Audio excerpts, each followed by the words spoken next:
현대 사회는 대부분이 민주주의를 구가하고 있는 민주주의 사회입니다. 그런데 2000년대 이후부터 민주주의가 위기에 처해 있어요.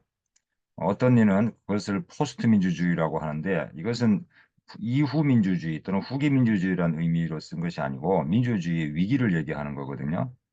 현대 민주주의 국가의 대부분은 대의민주주의를 중심으로 하고 있습니다. 그런데 각종 엘리트 정치, 그다음에 카르텔 정치, 팬덤, 포퓰리즘 이런 것들이 대의민주주의를 직접 위협하고, 또 어떤 측면에서는 더 발전시켜 나가기 위한 하나의 어, 진통이라고 볼 수도 있는데요. 바로 이러한 시점에서 민주주의를 올바로 우리가 이해하는 것이 필요합니다. 그래서 민주주의란 무엇인가에 대해서 간략한 설명을 드리고자 합니다. 자, 민주주의는 영어로 디마크라시죠. 근데 이 디마크라시의 어원을 보면 헬라어, 히라보를 얘기하죠. 데모스 더하기 크라토스예요. 과거에는 그랬습니다. 인민의 지배 이런 식으로 직역을 해서 가르쳤죠. 그런데 인민의 지배라면 현대 민주주의 사회에서는 어울리지 않죠. 누가 누구를 지배한다 이런 개념이 돼버리니까. 민주주의가 처음 시작될 때는 절대왕정 시기였잖아요. 그래서 왕과 귀족, 지주로부터 인민 주권을 쟁취해냈기 때문에 인민이 거꾸로 그들을 지배한다. 이러한 개념이 성립이 될 수 있었습니다. 그런데 지금은 모든 사람들이 한 표를 가지고 있고 동일한 어떤 가치와 주권을 가지고 있다는 것이 민주주의의 핵심 사상이잖아요. 그래서 인민의 지배라는 개념은 적절하지 않고 인민이 스스로 통치한다 하는 의미에서 자치라는 개념이 적절합니다. 이것은 뒤에 가서 조금 더 말씀드리기로 하고요. 디마크라시 어, 단어에 대해서 조금 더 설명을 이어가겠습니다. 또 혹자는 디마크라시가 이 크러쉬이기 때문에 이것은 정치 체제를 의미하기 때문에 민주정의로 해석해야 된다. 이렇게 주장하기도 합니다.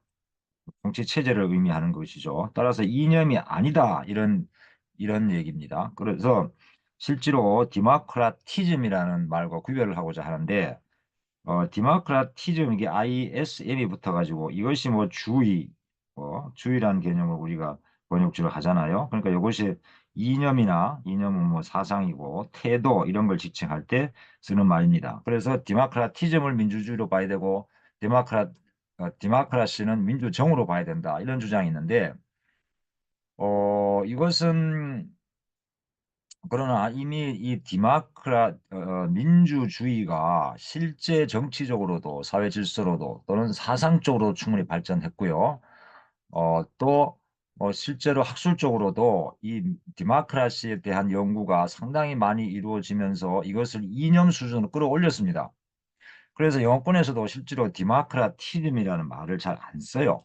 굳이 이념과 정치 체제, 통치 체제를 이제 구분하기 위해서 이런 말을 동원하는 경우는 있는데 디모크라티즘이라는 말을 따로 쓰지 않거든요. 그래서 디모크라시를 결국은 민주정의라고도 해석할 수가 있고 민주주의라고도 해석할 수 있습니다. 다시 말해서 민주주의라는 사상이나 사상, 이념, 태도로도 해석할 수 있다는 얘기는 그런 것을 목표로 또는 기본적인 사상으로 하는 어떤 정치 질서라는 민주정까지 포함한다는 얘기죠.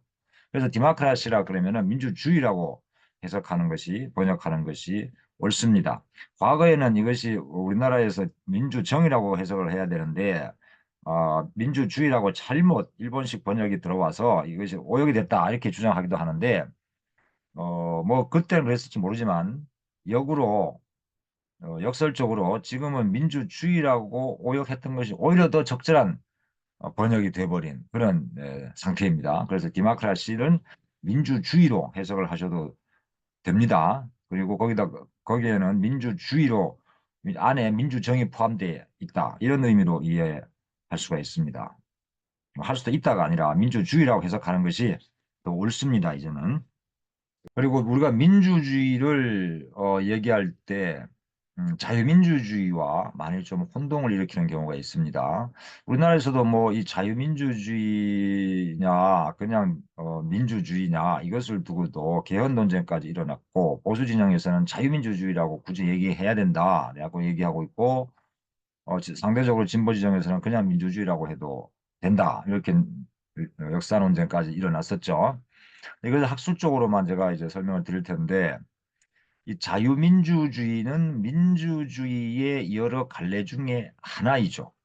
그리고 자유민주주의를 보통 주장하는, 학술적으로도 그렇고 실제 정치적으로도 그렇고 유럽이나 미국이나 이런 경우는 굳이 자유라는 수식어를 넣어서 강조하면 주로 보수주의자들의 입장이거든요.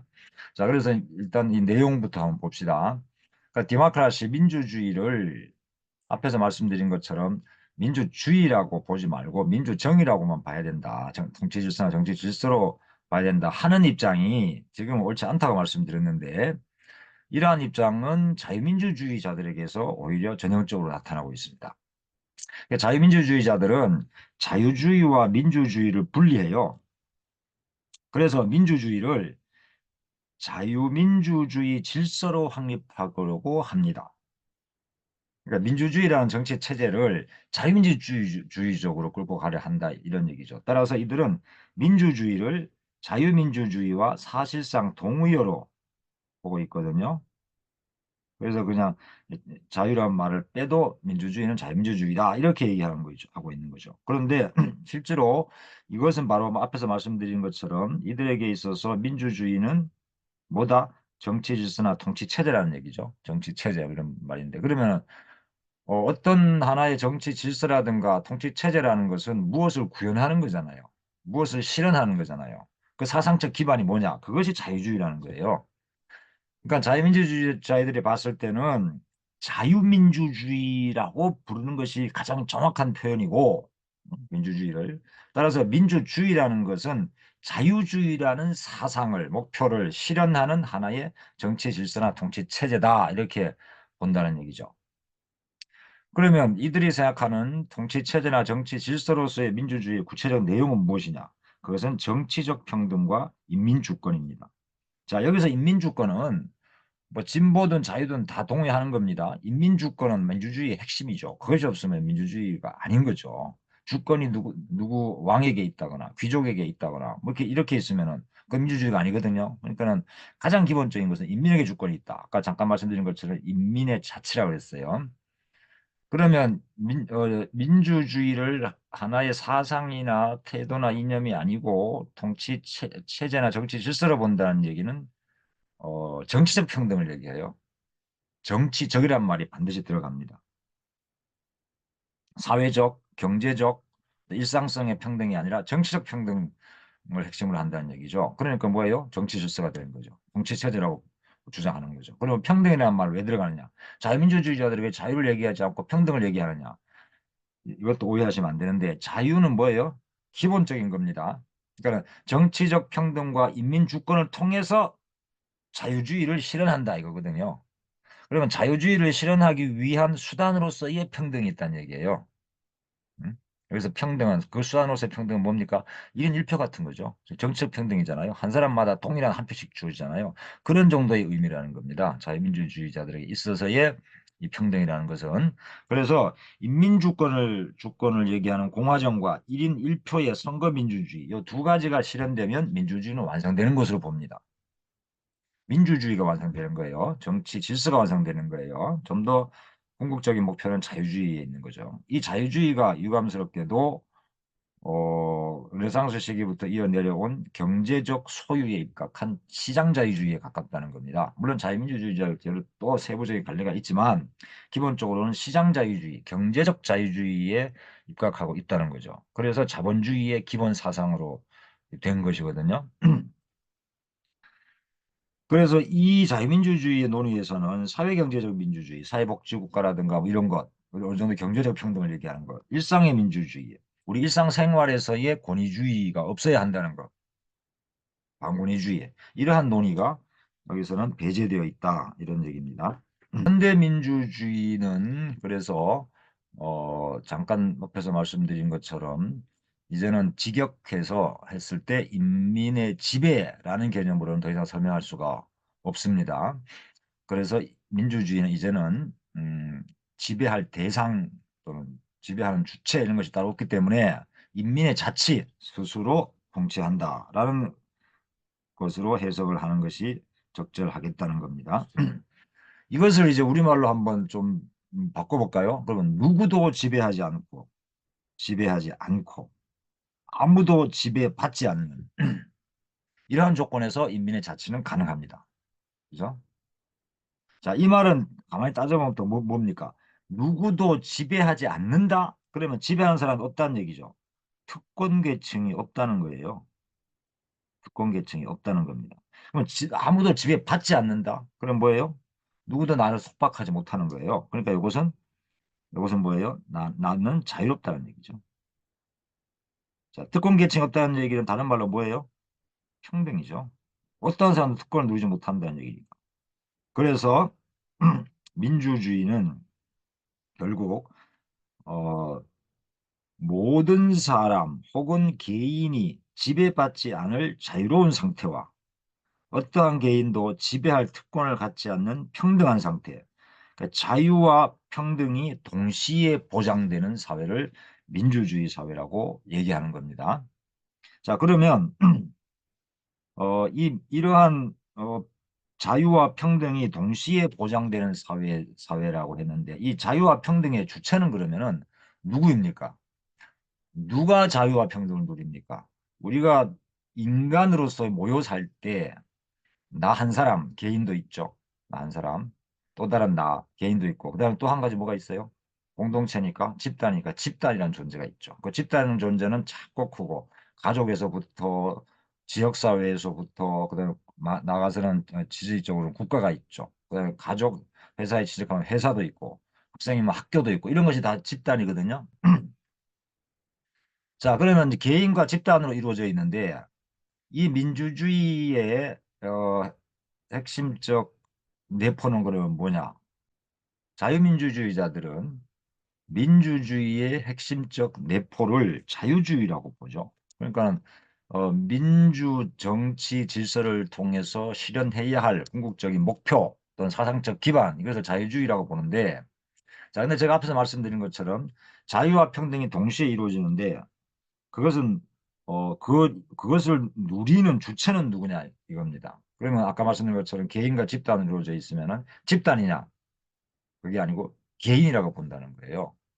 제가 여기서 말하는 개인주의는 자유주의에서 말하는 개인과는 다릅니다. 자유주의에서 말하는 개인은 경제적 소유에 입각한 개인주의예요. 개인의 경제적 시장 자유주의를 최대한 보장하는 것. 그것을 자유민주주의에서는 주로 어, 주장하거든요. 그런 의미에서 소유적 개인이죠. 근데 제가 말하는 개인주의는 그런 것이 아니라 굳이 제가 설명하자면은 각인이라고 표현하는 걸 좋아하는데 이것이 적절한 표현이다. 개개인 모든 사람 그러니까 나라는 의미의 개인이 아니고 이 나만 뿐만이 아니고 나들이 되는 거죠. 나 혼자만이 아니에요. 어쨌든 우리가 인간으로 산다면은 인간이라는 말 자체가 공동체를 가정하는 거 아니에요. 그래서 한 사람 한 사람부터 출발하지만 이 공동체를 이루어 있기 때문에 거기에는 나라는 복수, 나들이 존재하는 거예요. 나들.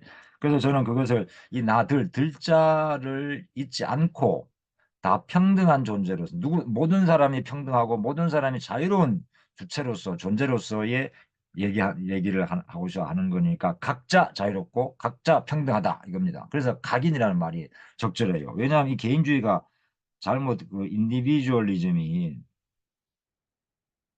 이걸 쪼개지 못한다 이런 얘기인데 이것을 우리는 잘못 이해해가지고 그냥 개인주의라고만 번역하게 되니까 이 개인주의를 마치 이기주의와 유사한 것으로 이해를 하게 돼버렸어요. 그러니까 우리는 워낙 유교적 사고나 이런 거 집단적인 사고가 강했기 때문에 그런 측면이 있는 것 같은데 그래서 이기주의와 잘못 혼동하는데 이 개인주의는 이기주의가 아니에요.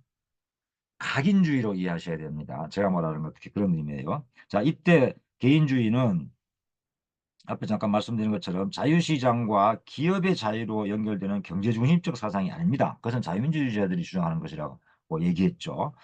제가 말씀드리고자 하는 것은 공동체의 일원으로서 각인이 갖는 자유와 평등을 핵심 가치로 삼는 사상을 말하는 겁니다.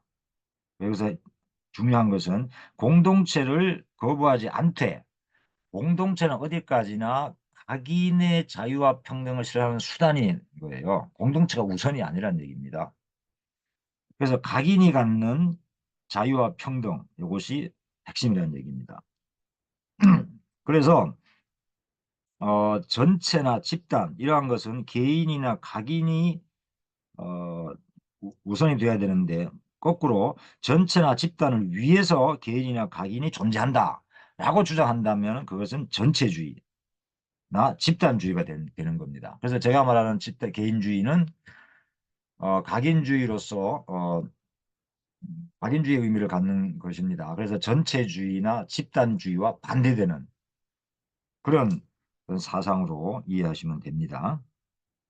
그래서 어떠한 경우에도 음, 전체의 발전을 위해서 개인의 희생을 강요해서는 안 된다는 겁니다. 그게 바로 전체주의나 집단주의예요. 우리 100명으로 이루어진 사회라면은 99명의 이익을 위해서 한 명은 희생해도 된다. 희생해야 된다라고 그것을 어떤 도덕적으로라든가 아니면 어떤 어 다수결로 하든지 간에 어떤 형태로든지 강요해서는 안 된다는 겁니다.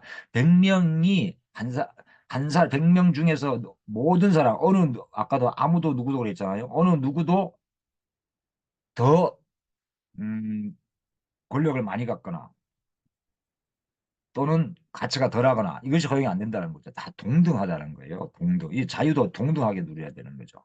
자, 그런 의미에서 집단주의와 개인주의를 저는 대립시킨 겁니다. 자, 그래서 이제 정리를 이제 해보면 민주주의라는 것은 제가 정의하고자 하는 바로는 각인의 자유와 평등이 동시에 보장되는 질서와 그 이념 및 태도입니다. 그러니까 민주정까지 포함시킨다고 했죠. 질서. 거기다가 주의가 되는 거니까 이념과 태도까지 이어지는 거죠.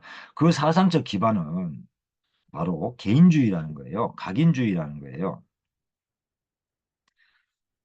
자, 그러면 이 개인주의를 또 정의를 내릴 필요가 있는데, 그러면 개인주의는 무엇이냐? 개인 각인의 행복, 자유와 평등은 결국 궁극적으로 뭐예요? 행복을 위한 것이죠. 그래서 개인의 행복, 다시 말해 자유와 평등을 가치의 중심에 두는 사상이나 태도입니다. 키워드는 뭘까요? 개인 또는 각인, 그리고 자유, 평등입니다. 자유와 평등을 합해서 우리는 행복이라고 얘기할 수 있는 거죠. 여기에 가치의 중심을 두는 사상이나 태도를 개인주의라고 합니다. 그래서 개인주의의 반대말은 앞에서 말씀드린 것처럼 집단주의입니다. 이 집단주의의 극단적인 형태가 전체주의입니다. 전체를 위해서 오로지 전체는 유기체적 존재입니다. 그 전체는 이 전체주의 사고의 또 대부분의 경우가 뭐냐면 특정한 지도자를 머리로 가정해요. 유기체라고 그랬잖아. 사람 같은 생물체가 유기체입니다. 유기체 중에서 두뇌에 해당하는 사람이 있다. 이게 전체가 다 하나의 생명체이지만 두뇌에 해당하는 것을 최고 통치 지도자로 설정을 하거든요. 히틀러, 뭐 김일성, 뭐 스탈린, 뭐 무솔리니 이런 사람들이 대표적이잖아요. 자, 그래서 이러한 것을 그 전체주의는 보통 1인 전제 정치로 흘러갈 가능성이 높습니다. 잘해야 집단 전제 정치라든가 이렇게 되겠죠. 자, 그러면 민주주의의 반대는 그러면 뭘까요? 바로 집단주의에 기초한 전체주의. 앞에서 말한 전체주의와 동일하죠. 이러한 전체주의는 민주주의의 반대 개념이래요. 좀 더 구체적으로 말하자면 전제 정치죠. 오로지 전자, 언론의 그것이라고 할 수 있겠죠. 오로지 자기 혼자다 하는 거예요. 혼자다. 그래서 민주주의의 반대는 정확하게 말하면은 전체주의는 앞에 개인주의와도 반대말이 되니까 사실 이것이 대부분 겹치기 때문에 이렇게 두 번 쓴 겁니다. 민주주의의 반대말은 전제정치라고 하는 것이 적절합니다. 그럼 독재는 제가 이제 물음표를 달았는데 이것은 제 블로그에도 상세하게 설명이 나와 있기 때문에 길게는 설명드리지 않고요. 독재는 대권을 원래 포함하는 딕테이터십이었는데 이게 우리말로 독재라고 번역이 되면서 마치 민주주의의 반대말처럼 인식이 돼버렸는데 민주주의 반대말은 전제가 맞고요. 정치 질서로서의 정치 체제로서의 반대말이죠. 그렇지 않고 사상으로서의 반대말은 뭘까요? 그건 전체주의입니다. 전체주의, 전제주의란 말을 잘 안 쓰니까. 집단주의, 극단적인 형태가 전체주의고, 그것은 개인주의의 반대이기도 하면서 민주주의의 반대이기도 하다는 얘기입니다. 자, 그래서 이 독재란 말을 민주주의의 반대말로 해도 지금은 워낙에 그런 말로 전제정치와 유사한 걸로 쓰기 때문에 굳이 틀렸다고 할 수는 없지만 엄밀히 말하면 정확한 답변은 아닙니다. 민주주의의 반대말로서 조금 주의할 필요가 있고요. 자, 이 얘기는 뒤에서 이제 소개할 부분에서 또 찾아보실 수 있습니다. 이런 말 들어보셨죠? 그 조지 오웰의 동물농장에서 나오는 말인데 네 발 달린 짐승은 모두 평등하다. 그러나 돼지는 더 평등하다. 이랬던가요? 뭐 정확하게 생각이 안 나는데 그런 말이었습니다. 그 말을 제가 빗대서 보자면 극단적인 보수 진영의 주장, 자유민주주의자들의 주장, 이것도 적절하지 않고 극단적인 사회주의자들의 주장, 이걸 주로 이제 사회민주주의는 또 다른 개념을 쓰기 때문에 보통 인민민주주의라고 부르잖아요. 그러는데 스탈린적 사회주의 국가들은 그래서 인민민주주의자라고 제가 말을 붙여봤습니다. 그럼 자유민주주의자들은 아마도 이렇게 얘기할 거예요. 모든 국민은 자유롭다. 가진 자는 더 자유롭다. 가진 자는 더 자유롭다. 이게 소유적 개인주의하고 시장 자유주의에 기반하고 있기 때문에 그렇죠. 뭐 굳이 설명을 안 드려도 이해하실 거예요. 인민민주주의자들은 어떻게 말을 할까요? 모든 인민은 평등하다. 강한 자는 더 평등하다. 그 앞에다가 굳이 자유니 뭐 평등이니 인민이니 이런 말을 붙인다는 것 자체가 제가 보기에는 어불성설이에요. 왜? 민주주의란 말 자체에 자유와 평등이 동시에 보장되는 거라는 거잖아요. 거기에 더 기본적인 그 주체를 지칭할 때는 개인주의가 들어가 있는 거고. 근데 굳이 뭐 인민민주주의니 평등민주주의니 자유민주주의라고 앞에다 말을 붙이면은 그 동시에 소중한 두 가지 중에 하나를 약화시키고 하나를 더 중점을 두겠다. 하나에 더 중점을 두겠다. 뭐 이런 아마 의도가 깔려 있는 것이 아닌가 의심해 볼 수 있는 거죠. 자, 그러면 진정한 민주주의자는 어떻게 말할까요? 모든 개인 혹은 모든 가기는 자유롭고 평등하다. 이렇게 말을 하겠죠. 이것이 좀 더 적절할 것입니다. 자, 지금까지 말씀드린 내용들은 2023년에 쓴 제 논문 현대 포퓰리즘과 민주주의, 새로운 개인주의라고 제가 말을 붙였는데 여기에 나와 있고요. 그리고 아까 말씀드린 제 블로그 정병기의 시, 영화, 정치학에도 상식을 의심하자 민주주의 반대 개념은 라는 제목으로 올려놓았습니다. 블로그에 있는 내용은 주로 민주주의 개념에 대한 것 중심으로 했고요. 오늘 말씀드린 것은 이 사상적 토대 이런 걸 중심으로 제가 말씀을 드린 겁니다. 새로운 세대들이 요즘 젊은 층들이 개인주의가 상당히 많이 팽배해 있다고 하잖아요. 저는 그것을 나쁘다고 생각하지 않습니다. 이것은 어떤 면에서는 민주주의의 올바른 의미를 발전시킬 수 있는 오히려 그에 적절한 세대가 등장한 것이 아닌가라고 감히 생각해 봅니다. 왜냐하면 지금의 개인주의를 이미 제가 꼭 얘기했다기보다는 몇 사람들이 이미 새로운 개인주의라는 개념으로 그래서 긍정적으로 분석하기도 했습니다. 자, 이러한 지금 그 말을 빌려서 지금 젊은 세대들의 어떤 사상이나 태도를 새로운 개인주의라고 긍정적으로 보자면 이것은 제가 말씀드린 진정한 민주주의의 의미에 더 가까운 태도라고 생각이 됩니다. 감사합니다.